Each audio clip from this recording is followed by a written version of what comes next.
کس نے حقوق متعین کیے؟ قرآن نے حقوق متعین کیے۔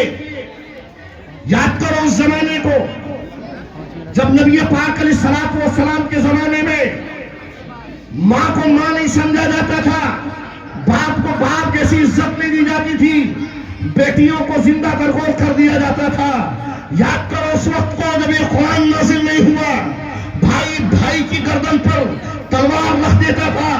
یاد کرو اس وقت کو جب قرآن نازل نہیں ہوا، اہل عرب کے درمیان خاندانی لڑائیاں برسوں تک چلتی تھی۔ یاد کرو اس وقت کو جب قرآن نازل نہیں ہوا، نبی پاک علیہ السلام کی بعثت سے قبل وہی مکہ جو ظالم ہوتا تھا، جو طاقت میں ہوتا تھا، جو قوت میں ہوتا تھا، وہ اپنی رعایا پر ظالم بن کے امرتا تھا، اور جو مظلوم، جو غریب اور لاچار ہوتا تھا، وہ مظلوم ہو کر اس ظالم کے ظلم کو برداشت کرتا تھا۔ لیکن جب نبی رحمت آئے، اس قرآن کو لے کر کے آئے، قرآن کی تعلیمات سے حقوق متعین فرمایا اور یہ کہا سنو، میں تمہیں یہ پیغام دینے آیا ہوں، میں تمہیں یہ بتلانے آیا ہوں، میں آخری پیغمبر ہوں، یہ قرآن ہدایت ہے، یہ قرآن کتاب اللہ تبارک و تعالیٰ کی نازل کردہ کتاب ہے۔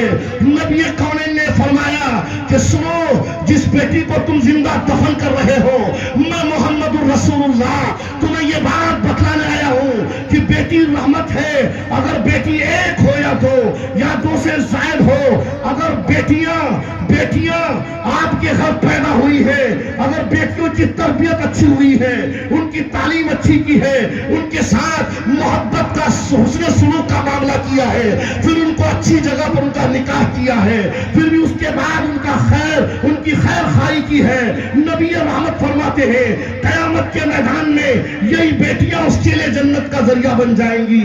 یہی بیٹیاں باپ کا ہاتھ پکڑ کر کہیں گی مولا یہ میرا باپ ہے، انہوں نے ہماری تربیت اچھی کی تھی، ہمیں نیک راہوں پر چلایا تھا، انہوں نے ہمارے ساتھ محبت حسن سلوک کا معاملہ کیا تھا، لہذا آج ہم اپنے باپ کے لیے جنت مانگنے آئے ہیں۔ رب ذوالجلال بیٹی کی محبت، ادب، عزت، عظمت، تربیت پر باپ کو اللہ تعالیٰ جنت میں داخل فرمائے۔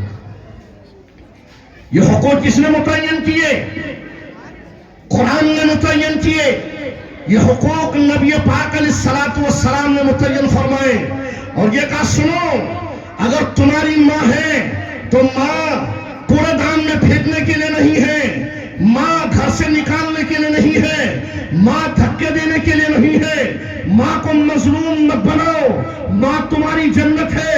نبی کونین علیہ السلام نے یہ ارشاد فرمایا اہل عرب کے لوگوں، عورت ذات کو تم منحوس سمجھتے ہو، بیٹی تمہارے لیے رحمت ہے، ماں کے قدموں کے نیچے جنت ہے۔ اگر تم نے اپنی ماں کی خدمت کر لی ہے تو یہی ماں کے قدموں کے نیچے تمہاری جنت اللہ نے رکھی ہے۔ آج تم ماں کی عزت کر لو، کل قیامت میں اللہ تعالیٰ ماں کی خدمت کی بدولت جنت تمہیں نصیب فرمائے گا۔ یہ حقوق کس نے متعین کیے؟ نبی پاک علیہ السلام۔ اور آج اسی قرآن کی تعلیم کو لوگ فتنہ کہتے ہیں۔ خدا کی قسم، خیر اگر پھیلے گا تو تعلیم سے اور اسلام کے نظم و نسق سے، یہ اور بات ہے کہ خرابیاں ہمارے لوگوں میں ہے۔ اس کا مطلب یہ نہیں کہ ان خرابیوں کی وجہ اسلام ہے، نہیں، اسلام صاف ستھرا ہے، خرابیاں ہم میں ہے، خرابیاں مسلمانوں میں ہے۔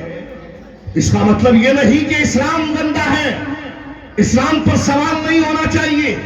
ہاں، گناہ کرنے والے پر سوال کھڑا ہو سکتا ہے اور کیا جا سکتا ہے، اگر وہ مجرم ہے تو وہ سزا کے لائق ہے، اسے سزا دی جائے، لیکن اس سے کسی مسلمان کے گنہگار ہونے سے اسلام بدنام نہیں ہونا چاہیے۔